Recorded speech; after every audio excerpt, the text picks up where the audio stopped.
Observations from Director District 6 by Tom Zampieri. A thumbnail headshot photo of Tom Zampieri with the U.S. Capitol Rotunda in the background accompanies Tom's column.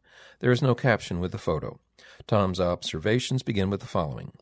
In our most recent National Board of Directors meeting during the convention in Milwaukee, our district directors voted to take turns contributing a brief article to the bulletin. Since we now have 6 issues per year, the opportunity is there for each of our 6 district directors to submit something once a year. Melanie's legislative update in this issue mentions the veterans who have been recently elected to Congress. A sizable number of them are under 50 years of age.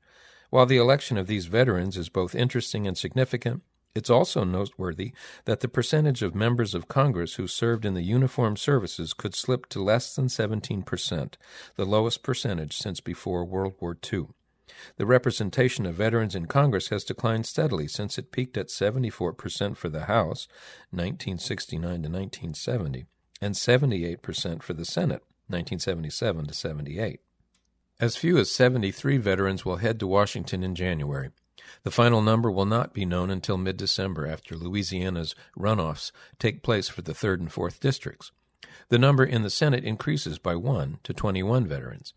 While the Chamber lost a veteran with the departure of Mark Kirk, it gained with the elections of Tammy Duckworth and Todd Young. Some of the decline in overall representation by veterans can be explained by an inevitable demographic shift. As a lower number of veterans exists in the general population, so it goes with veterans serving in elected office. The new Congress will not include any World War II or Korean War veterans, and the number of Vietnam veterans is down. However, the number of OIF/OEF veterans serving in Congress continues to grow, with 26 out of the 73 coming from the most recent era. I believe that this change is significant. It means, for one thing, that our remaining World War II and Korean War blinded veterans have no peers in Congress today. From my own perspective, it also means that many of our youngest BVA members are certainly ready to provide leadership to our organization. If they can run for U.S. Senate, win, and then perform well, they are certainly old enough and sufficiently experienced to run for any BVA officer position and then do a great job upon being elected.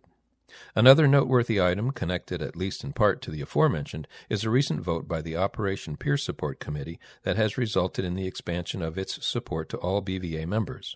The intent of this new initiative is to identify, select, and support prospective leaders within BVA. Our first step is to fund from the Operation Peer Support Committee 1 blinded veteran from each district to attend the National Convention in 2017. The support will include round-trip transportation, lodging that includes all official convention dates and the evening prior, and registration fees. We would very much like our regional groups to submit names of BVA members of any age for whom this initiative may prove appropriate. The deadline for these submissions is April 30th, 2017. Before the deadline arrives, we hope that there is some discussion and deliberation in regional group meetings during January and February. The Operation Peer Support Committee will then select a BVA member from each district to attend the 72nd National Convention with sufficient lead time to make cost-effective travel arrangements. The guidelines for the initiative include the following. Nominee must be a BVA member in good standing, must never have attended a national convention, cannot be elected or appointed as a convention delegate, must not hold an elected regional group position at the time of nomination, and must attend all convention events open to the general membership. District directors must inform all regional groups within their districts about this initiative. Some of the feedback we receive from our members is that they are unable to afford the price of attending a convention, but would like to learn more about the national organization. This is one way we can help, although we cannot fund the spouse or caregiver to travel with the attendee.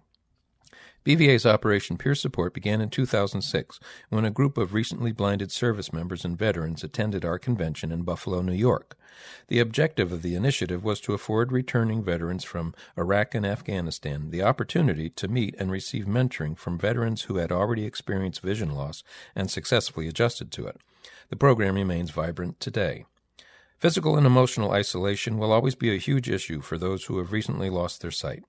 Perhaps only those who have gone through the experience can truly understand the great challenges they are facing. Since its inception, Operation Peer Support has helped dozens of veterans and their families attend BVA's annual convention, where they have learned more about rehabilitation options, adaptive technology for the blind and visually impaired, vision research, locating resources, educational opportunities, recreational rehabilitation events, and employment prospects. Operation Peer Support activities have created unique bonds among veterans, both within the group of the recently blinded as well as between the younger and older generations of BVA members. This bond, coupled with a desire to strengthen the organization's regional groups, is the motivation behind the committee's action to fund one blinded veteran from each district to attend the upcoming national convention.